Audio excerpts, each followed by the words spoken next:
अस्सलाम वालेकुम। आज की क्लास हमारी ब्लेंडर के ऊपर क्लॉथ एनिमेशन के ऊपर है कि अनरोल बैनर किस तरीके से किया जाता है और जिन जिन स्टूडेंट्स को उसमें परेशानी आ रही है उस पर मैं सॉल्यूशन देने वाला हूं। तो चलिए स्टार्ट करते हैं। सबसे पहले आपने एक न्यू फाइल ले लेनी है, उसको सेव कर लें अपने किसी भी फोल्डर के अंदर।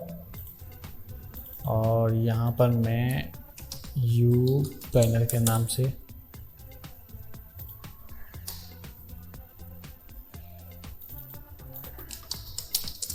फाइल बना के सेव कर रहा हूँ। यहाँ पर आपने एक प्लेन ले लेना है, जेड एक्सिस में चूज़ कर रहा हूँ यहाँ पर क्लिक करके। और यहाँ पर मैं इसका साइज़ ये लेने वाला हूँ, ठीक है। और इसको थोड़ा सा मैं साइज़ अप कर दूँगा, इतना बहुत है, ठीक है। यहाँ पर जो आप मेरे बॉक्स देख रहे हैं, इस तरफ जो साइड में आप बॉक्स देख रहे हैं, उसके हिसाब से मैंने इसका साइज़ चूज़ किया है। आपको एग्जैक्टली इतना ही साइज़ लेना है। अगर आप आगे पीछे साइज़ लेंगे तो हो सकता है कि इसमें कुछ इश्यूज आने लगे, ठीक है। याद रहे कितने बॉक्स ऊपर रखने हैं रेड से, 1 2 3, और नीचे कितने रखने हैं, 1 2 3, ठीक है। और इस तरफ कितने हैं, 2 इस तरफ, और कुल मिला के 3 बॉक्सेस के बराबर मैंने इसकी विड्थ रखी है और 6 बॉक्सेस के बराबर मैंने इसकी हाइट रखी है, ठीक है। उसके बाद मुझे यहाँ से आना है एडिट मोड के अंदर, कंट्रोल ए प्रेस करना है या सिर्फ ए प्रेस कर दें। क्यों? क्योंकि ये सारे जितने भी आप चारों एजेस देख रहे हैं ये मुझे सिलेक्ट करने हैं, राइट क्लिक करना है, सब डिवाइड करना है और इसकी वैल्यू मुझे 10 देनी है। उसके बाद वापस से ए प्रेस करके मुझे इसकी वैल्यू 5 देनी है, ठीक है, ताकि कपड़े की क्वालिटी और बेहतर हो सके, ठीक है। अब इतना हो गया तो उसके बाद हमें क्या करना है कि सबसे टॉप, ये जो है सबसे टॉप, गौर से देखिए, अभी हम जेड एक्सिस पर ही मौजूद है और वाई एक्सिस का हिस्सा मैं सिलेक्ट करना चाह रहा हूँ। टॉप वाला हिस्सा मैंने सेलेक्ट कर लिया, जितने भी एजेस थे मेरे। उसके बाद यहाँ पर वर्टेक्स ग्रुप के अंदर जाके प्लस के ऊपर क्लिक करूंगा और यहाँ पर लिखूंगा पिन ग्रुप और इसको मैं कर दूंगा असाइन। और ये असाइन अपने एडिट मोड के अंदर ही करना है, ठीक है। 1 2 बार क्लिक करके जब ये असाइन हो गया तो इसको मैं चेक करूंगा। यहाँ पर सिलेक्ट पर क्लिक कर रहा हूँ, सिलेक्ट हो रहा है, ठीक है। तो इसका मतलब मेरा पिन ग्रुप सही से बना है। इतना हो गया तो मुझे अब बनाना है स्पाइरल। तो स्पाइरल कैसे बनेगा, ठीक है। इसको पहले आप सीधा कर लें ऐसे 90, एक्स वैल्यू आपने 90 रखनी है प्लस के अंदर, इस तरीके से। और यहाँ पर एक चीज़ आपने लाजमी नोट करनी है वरना आपका चीज़ गलत बनेगी। ये जो ऊपर वाला आप ये ड्रॉप डाउन देख रहे हैं, यहाँ पर फेस ओरिएंटेशन आपको मिल रहा है। इस फेस ओरिएंटेशन पे आपने क्लिक करना है और यहाँ पर आपको बताएगा कि इसका फ्रंट कौन सा है और बैक कौन सा है। जो रेड है वो बैक है, जो ब्लू है वो फ्रंट है। कैसे पता चल रहा है? यहाँ पर जाओ, 0 पर क्लिक करो, जो सबसे ऊपर की तरफ होता है वो आपका फ्रंट होता है, ठीक है। सिंपल सी बात है कि ब्लू वाला जो है वो आपका फ्रंट है और जो रेड वाला है वो आपका बैकग्राउंड, मतलब अंदर का हिस्सा है, वो बाहर का हिस्सा नहीं है, ठीक है। इसको ऑन ही रखें ताकि आपको अच्छे से पता हो। और इसको आपने इस एक्सिस की तरफ आना है, याद रहे एक्स एक्सिस इस तरफ होना चाहिए, मेरी तरफ, ठीक है। तो ब्लू की डायरेक्शन आप देख रहे हैं, रेड की डायरेक्शन आप देख रहे हैं। अब आपको यहाँ से कर्व के ऊपर जाना है और आर की मीडियम के जरिए आपको यहाँ पर एक स्पाइरल ऐड करना है, ठीक है। आर्किमेडीयम पे मैंने क्लिक किया। टर्न इसके मुझे चाहिए 1 2 3 4। टर्न का मतलब आपको जो अनरोल बैनर करवाना है उसको कितने टर्न्स करवाने हैं। तो मैं अभी 5 टर्न्स करवाना चाह रहा हूँ, इससे ज़्यादा मुझे टर्न्स नहीं चाहिए, ठीक है। और यहाँ पे जेड एक्सिस पे आपने क्लिक करना है ताकि आपको एक एक पॉइंट अच्छे से समझ में आए। ये पॉइंट्स जो है ये आप जितने ज़्यादा रखोगे उतना ज़्यादा फायदेमंद है। मतलब इतना आप रख सकते हो, 48 इनफ है, ठीक है। ज़्यादा रखोगे तो भी ख़राब होगा, कम रखोगे तो भी ख़राब होगा। तो आपने एक मीडियम रेंज इसकी रखनी है, 48 इनफ है। रेडियस ग्रोथ कितनी रखनी है? अब रेडियस ग्रोथ ज़्यादातर स्टूडेंट इस तरीके से रख रहे हैं, इस तरीके से आपने रेडियस ग्रोथ नहीं देनी है। सबसे पहले इसका जो हाइट है ना वो थोड़ा छोटा करना है आपने। एक सेकेंड, ये आपने छोटा करना है, छोटा और छोटा और अब आपने रेडियस ग्रोथ जो है वो बढ़ा देनी है, ठीक है। टर्न्स थोड़े कम कर दें, इनफ है। और इसको आपने मान लीजिए थोड़ा सा कम करना है और यहाँ से आपने इसकी थोड़ी सी ये चीज़ बढ़ा देनी है, ठीक है। और थोड़ा सा मैं इसकी हाइट कम कर सकता हूँ क्या?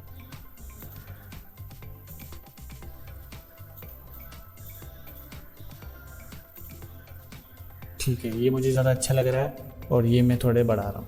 अब गौर से देखिए कितने टर्न्स मैंने किए हैं, 6 steps 49, radius growth 0.15, radius 0.04, height मैंने कुछ भी नहीं छेड़ा और बाकी किसी भी चीज़ों को मैंने नहीं छेड़ा। आपने सेम टू सेम वैल्यू अपने स्पायरल की देनी है। ठीक है, उसके बाद आना है ऑब्जेक्ट पर। ये आपका स्पायरल बन के तैयार हो गया है। उसके बाद वापस एडिट मोड के ऊपर आऊँगा मैं और यहाँ पर जो लास्ट वाला है आपका, इसको आपने पकड़ना है और ई प्रेस करके, एक्स प्रेस करके आपने इसको खींच देना है इस तरफ ऐसे। ठीक है, जब इतना हो गया तब आपको रोटेट करना है इस डायरेक्शन में और इसको ऊपर लेके आना है, थोड़ा और ऊपर। ठीक है, अब इसका जो हिस्सा मैंने बढ़ाया है ना, ये वाला हिस्सा जो मैंने बढ़ाया है, इसको मैंने रोटेट करना है दूसरी डायरेक्शन की तरफ। तो इसको पहले 0 कर दें और देखें कि क्या आ रहा है। हाँ ठीक है, इसको 90 कर दें और ये नहीं, ये हाँ, अब इसको 90 करना है। तो देख लें, x की वैल्यू 90, z की वैल्यू 90। ठीक है, और ये x एक्सिस के ऊपर आ रहा हूँ। ये लाजमी आपने ध्यान रखना है, मैं पहले ही कह रहा हूँ, एक्सिस आप गलत दोगे तो आपका कुछ भी सही से सेटिंग नहीं बैठनी है। ठीक है, तो अब इसको मैं नीचे लेके आ रहा हूँ। अब यहाँ पे एक चीज़ नोट करने वाली, ये जो पॉइंट देख रहे हो, ये वाला पॉइंट, ये पॉइंट आपने इसके इस एज पॉइंट के साथ कनेक्ट करना है। ये देखिए, बिल्कुल परफेक्टली आपने इस एज पॉइंट को कनेक्ट करना है, इधर। ठीक है, और यहाँ पर मैं y एक्सिस के ऊपर आके मैं इसको प्रॉपर सेंटर कर रहा हूँ। सेंटर ऑलरेडी है, ये पॉइंट मैं इसके साथ अटैच कर रहा हूँ और फिर अब ये पॉइंट मैं इसके साथ मर्जी अटैच कर रहा हूँ। तो ये बिल्कुल परफेक्टली मेरा अरेंज हो चुका है। ठीक है, थोड़ा सा इस तरह। अब ये ब्लू लाइन आप देख रहे हैं ना, ये ब्लू लाइन, इसके साथ मुझे ये अटैच करना है। तो ये देखें, ये ब्लू लाइन के साथ मैंने इसको अटैच कर दिया है। ठीक है, और ठीक है, जो अब इतनी चीज़ें हो गई, तो अब एक और चीज़, इसके ऊपर मुझे क्लिक करना है, प्लेन के ऊपर, और यहाँ पर जाना है मॉडिफायर के ऊपर, कर्व पे क्लिक करूँगा, ऑब्जेक्ट सेलेक्ट करूँगा स्पायरल, और यहाँ पर मैं पहले तो मुख्तलिफ तरह के एक्सिस देखूँगा कौन सा ज़्यादा बेहतर लग रहा है। ठीक है, -y ज़्यादा बेहतर है, गौर से देखें, -y इज बेटर। लेकिन यहाँ पर एक चीज़ गौर करने वाली है, यहाँ पर जाएं और एडिट मोड के अंदर जाओ। ठीक है, कौन सा एरिया सिलेक्टेड है ये देख सकते हैं आप, और ये अंदर की साइड है। अब इसको चेक करने के लिए मैं यहाँ पर जाऊँगा, प्लेन ऑब्जेक्ट सेलेक्ट किया हुआ है, क्लॉथ फेजेस के ऊपर मैं क्लिक कर दूंगा और यहाँ पर इसको रीसेट करके मैं लेके आऊँगा ऐसे। ठीक है, पहले देखो ये बिल्कुल परफेक्ट आ रहा है कि नहीं आ रहा। हाँ, बिल्कुल परफेक्ट आ रहा है। ठीक है, और उसके बाद मैं नीचे आऊँगा, बिल्कुल नीचे शेप के ऊपर पिन ग्रुप सेट कर दूंगा और ये देखो जी, कमाल। ठीक है, ये बिल्कुल परफेक्टली। अब यहाँ पर गौर करिएगा, यहाँ पर ये देखो, ये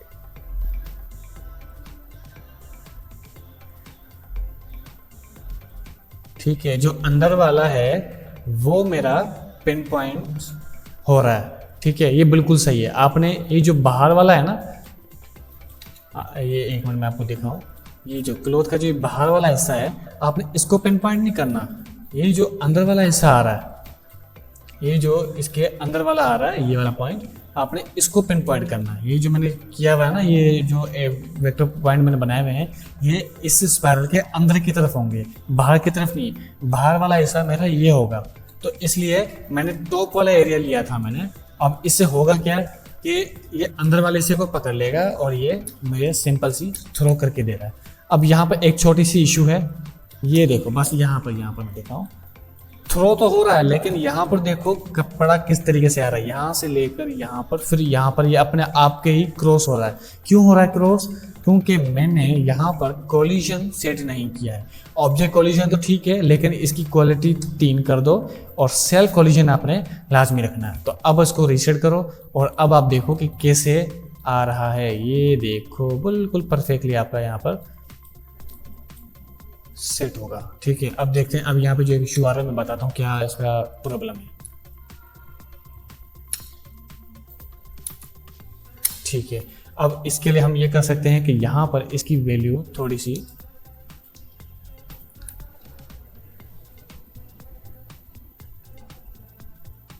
ठीक हो गया। क्लोथ एनिमेशन पर जाते हैं दोबारा और इसकी वैल्यू 10 दे देते हैं। नीचे आ जाओ, 0.3 इनफ है। और यहाँ पर आपने टेंशन 15 15 15 15 सारी वैल्यू 15 देनी है। और ऑब्जेक्ट ओके है, डायनेमिक मैश पे आपने क्लिक कर देना है। ठीक है, ओवरऑल सारी चीज़ें आपकी परफेक्ट है। ठीक हो गया। ठीक है, अब यहाँ पे इसकी रोटेशन भी थोड़ी सी गड़बड़ मुझे महसूस हो रही है।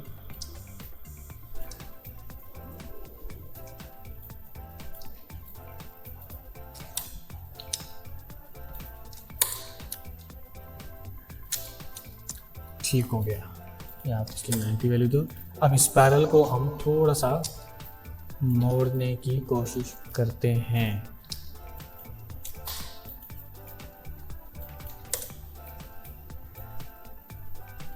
यहाँ पर थोड़ा सा इस डायरेक्शन की तरह।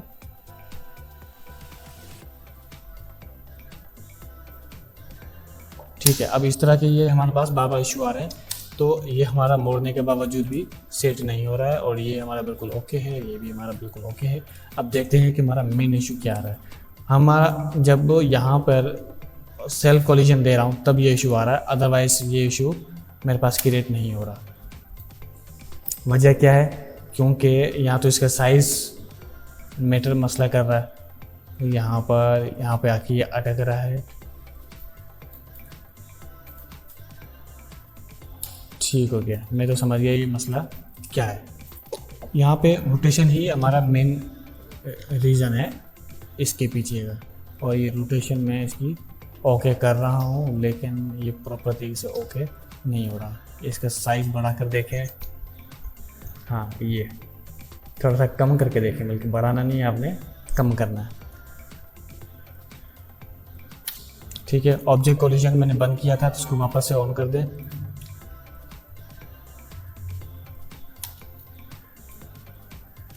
ठीक है, अब इसका मुझे प्रॉब्लम का हल जो है वो मेरे सामने निकला है कि क्या करना है। यहाँ पर एड पॉइंट पे आओ, यहाँ पर जो हमने ये पॉइंट बनाया था, अब इसकी जगह पर अगर हम ये पॉइंट बना दें, new pin point BTN pin group करके मैं इसको असाइन कर रहा हूँ। ठीक है, अब मेरे पास टोटल 2 पॉइंट्स हैं, देखो एक ये और एक ये। तो 2 मेरे पॉइंट्स आ गए, तो अब मैं यहाँ पर सेकंड पिन पॉइंट को पकड़ूं तो क्या होगा? परफेक्ट मेरा सोल्यूशन निकला है। तो आपकी प्रॉब्लम का जो सोल्यूशन है वो सिंपल यही है। क्या सोल्यूशन निकला है कि जो पहले मैंने आपको बताया था। अच्छा, नॉर्मली मैं हमेशा जितने भी पिन पॉइंट बनाता हूँ वो ऊपर ही बनाता हूँ और मेरे बन भी जाते हैं।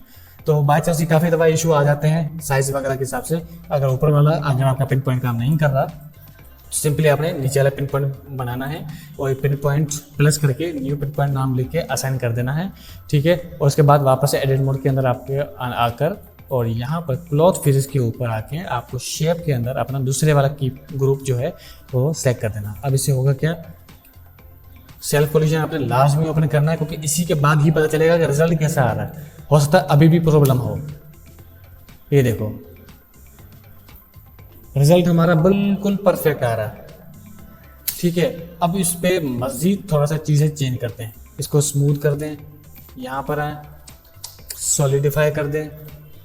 ठीक है, फिर आ जाओ सब डिवाइड सरफेस।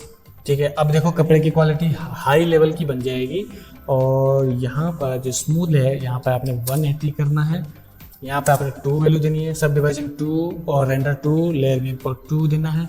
और यहाँ पे सॉलिड लेयर पे आपने कुछ भी छेड़खानी नहीं करनी, ठीक है। आपकी मर्जी है, सब अप्लाई कर दो, आपकी मर्जी है, इसको ऐसे ही रहने दो, ठीक है। और इसको हम अब देखते हैं ये कैसा रिजल्ट हमें दे रहा है।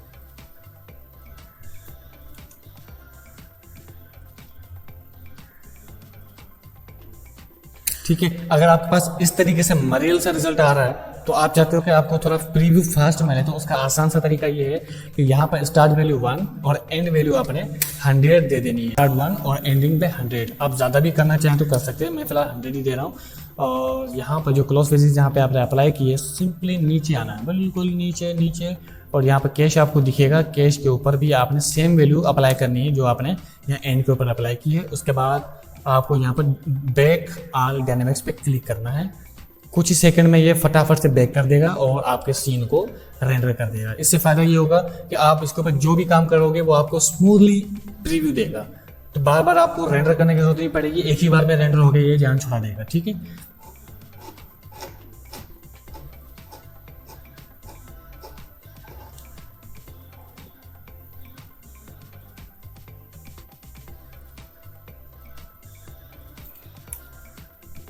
अब ये देखें ये कितनी जल्दी आपको रिजल्ट दे रहा है। अब यहाँ पे एक मेजर मसला आ रहा है।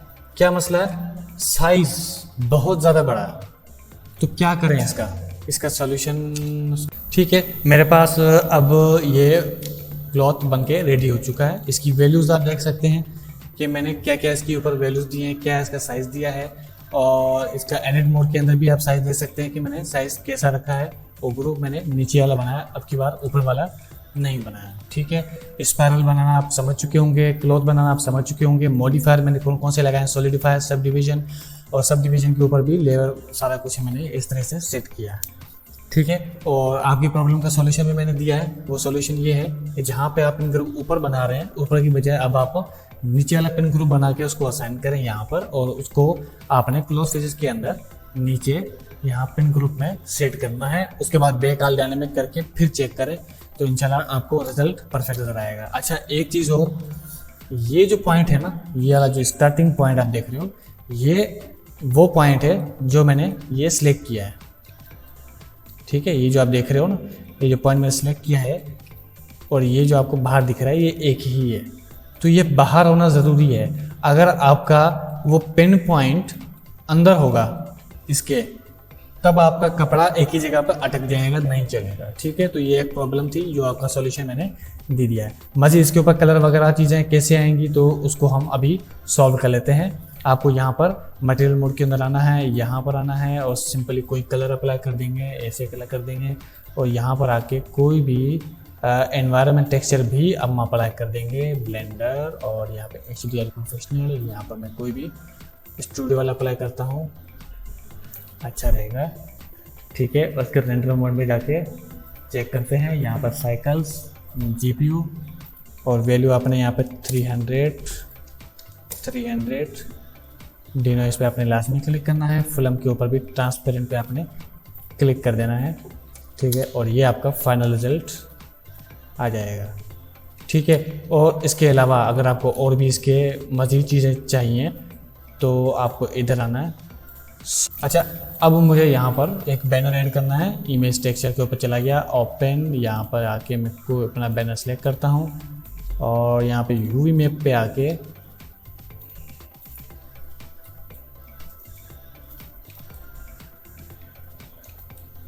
जो मेरा फ्रंट है, याद रहे ये मेरा फ्रंट है, ठीक है ना, ये वाला मेरा फ्रंट है। इसको एडिट मोड पे आपको आना है और यहाँ पर आपने इसको अपोजिट कर लेना है। अपोजिट मतलब 180 डिग्री उल्टा कर देना है। यहाँ पर आके 180 डिग्री आपने उल्टा कर देना है और यहाँ पर ये देखो आपका बैनर सेट हो चुका है।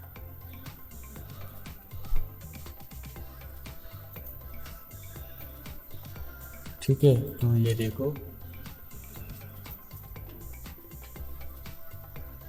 परफेक्ट।